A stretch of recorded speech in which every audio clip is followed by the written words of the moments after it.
Since Solo Leveling Season 2 has been confirmed to have 13 episodes, I want to discuss what the season will cover.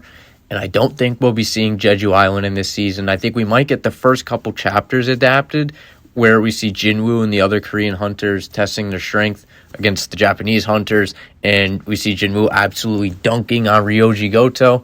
And I just want to discuss, so firstly, Season 1 adapted 45 of the manhwa's chapters within 12 episodes, which is about 3 3/4 chapter per episode. So if we go with the same pace, but change it to 13 episodes, we're probably going to see around under 49 chapters being adapted.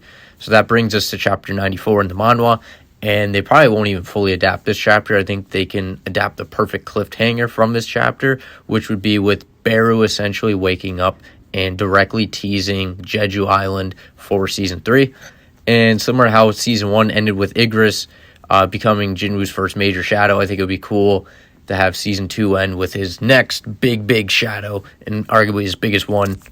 And 49 chapters that are adapted, that brings us exactly to chapter 94 where this happens. So that means in this season, we're going to see the Red Gate arc, which is really good, the Demon Castle arc with Baran, and the retesting arc where Jinwoo is reevaluated for his rank. I don't want to get too spoiler heavy here.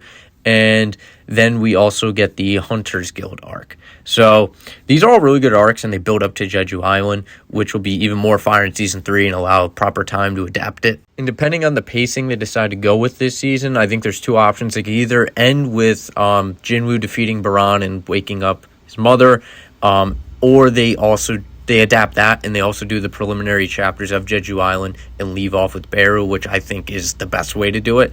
And I'm not sure how correct I am, but going off Season 1, I think this is very likely and very possible, and I feel like a cliffhanger for Jeju Island would be great. It's a perfect way to get everyone hyped up for Season 3, and I think introducing Ryoji Goto early is a good idea, especially since he's literally about to drop in Solo Leveling Arise, so it's also a good marketing idea.